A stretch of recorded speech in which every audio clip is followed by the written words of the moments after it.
my beloved Boss Mike Severa.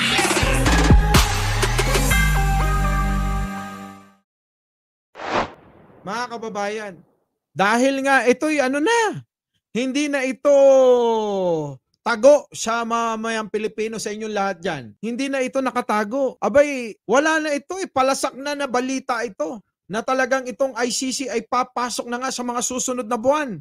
Kung hindi nga ito Hunyo, ay Hulyo.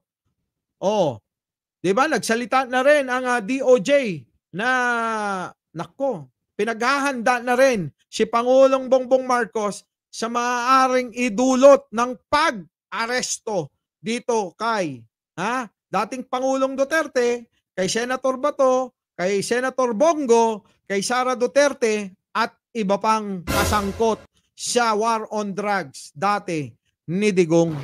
O, di ba? Yan lang naman ang dahilan Pero, Senator, tuloy mo. Kung inisyo ito, idadaan ito sa Interpol. Oh, yan Pag nyo, idadaan sa Interpol. Pasok. Tralyanis yan Oh. Yung Interpol, meron tayong tinatawag na National Central Bureau na located sa headquarters ng Philippine National Police. Pakinggan nyo to mga kababayan Romel Martinez, pakinggan mo to. Lumabas yung red notice na may warrant si Duterte. Nako. Based on our international agreement, kailangan i-implement yan ng kapulisan. Walang magagawa, ganun ba? Kailangan i-implement ng kapulisan. Itong mga kapulisan nga Senator Trillanes Ang problema pati si Kibuloy nga lang nahihirapan pa. Si Kibuloy nga nahihirapan pa. Naloko na. No? Walang no ifs, no buts yan. Kailangan nila gawin yan. No? Kasi international agreement yan.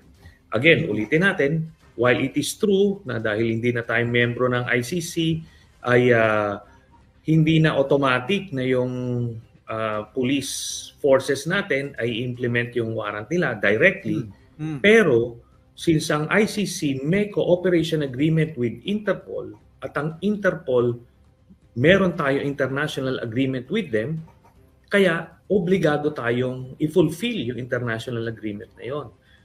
Obligado tayong sundin, i-fulfill yung agreement na yon. Wala tayong magagawa kundi i-fulfill o sundin, mga kababayan. Kung ano man yung agreement natin na yon na nauna na bago pa tayo umalis diyan sa ICC. Bilang membro, taliwas doon sa pinapakalat ng mga tanga at bobong mga tauhan ni Digong, na wala na daw dapat jurisdiction ng ICC sa ating bansa. Naloko na. Maling-mali daw na pananaw yun. So kamakailan nga, humingi tayo ng tulong sa Interpol para sa pag-aresto ni Tebes. Kaya magre-reciprocate. Pag sila naman ang naghingi ng tulong sa atin, obligado tayo. No? Kahit i-research po, i-google po ng mga viewers natin, yung Interpol, makikita nila, nandoon yung ICC, pag humingi sila ng red notice, nag-request sila ng assistance, tutulungan ng Interpol ang ICC. Correct! Tama naman Kailangan tutulungan GHM, ganun din naman sa ibang bansa, mga kababayan. Kasi ang Interpol, hindi lang naman sa Pilipinas, hindi lang sa Amerika, kundi maraming membro yan. Yun yung loophole na hindi nakikita nitong mga maka-Duterte, no? At nagbubulag-bulagan yan, Senator. Diba? Nagbubulag-bulagan sila, Danilo Garcia. Diba? Ang Duterte camp. Kasi nung nag-withdraw sila, akala nila it would be enough. And even that. Ayan akala ni Digong, nung nag-withdraw sila lang naman ang may gusto, yung grupo lang naman ni Duterte. Ito, ilang beses na natin na ipaliwanag. Tama na yon, wala na. Absuelto na sila. Hindi pala. Hindi pala ganon. No? Kahit nag-withdraw tayo dyan, maliwanag ang Korte Suprema, sinasabi na may jurisdiction yung ICC noong mga panahon na miyembro tayo. No? 2011 hanggang 2019. Kaya na to, kompleto na yung jurisprudence. And ito pa yan. meron tayong Republic Act 9851. Ito yung batas na nagde-define ng genocide, crimes against humanity, etc. Doon sa Section 17, doon sa jurisdiction, nakalagay doon that the Philippine authorities may surrender persons na akusado sa international court, no? Narinig nyo?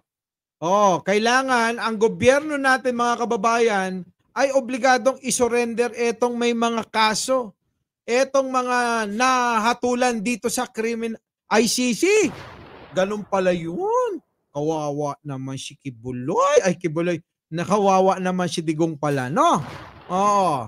Pasok.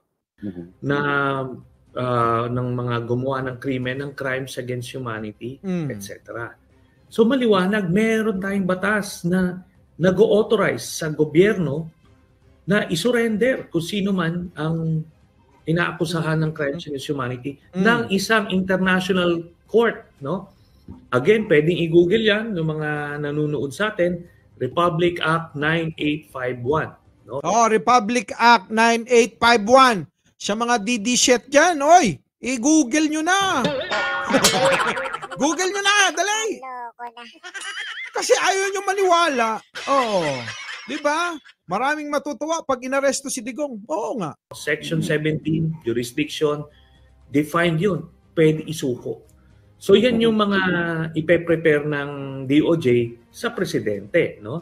Yung Supreme Court decision tungkol dito sa issue na ito, sa jurisdiction, nung panahon na yon, at itong Republic Act 9851 that gives the President and the authorities na surrender, the power to surrender yung mga inaakusahan na citizens na ating bansa.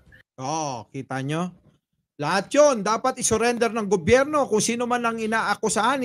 Hindi lang si Duterte, ha? Naloko na. Hindi lang yun. Hindi lang si Bato. Hindi lang si Bongo.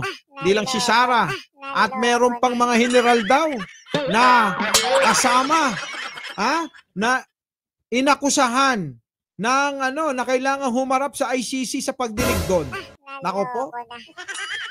Kaya pala itong mga grupo na ito hindi talaga tumitigil, kita nyo si Trillanes, no? Parang kailan lang.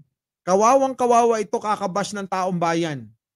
Pero ngayon, sunod kayo ng sunod kay Digong Pero kung ako, sabihin na lang ni Digong, ako, di ba sabi niya naman yon? Ako ang mananagot lahat ng mga ginawa ng mga tauhan ko. Ganon. Hayaan nyo na si Kalbo. Ganon. Sino Kalbo? Si Bato pala, si Bato. Di ba? Hayaan nyo na si Kalbo. At hayaan nyo na si Albayalde. Hayaan nyo na si Sara. Iba-iba pala sila ng mga ng mga ginawa. Muli, Mike Cervera po, nagpapaalam na kasi may date. Oo. Naloko na. Magandang umaga, magandang hapon at magandang gabi sa mandako ng mundo. Naroon kayo. Siyempre, magandang buhay na rin para sa ating lahat.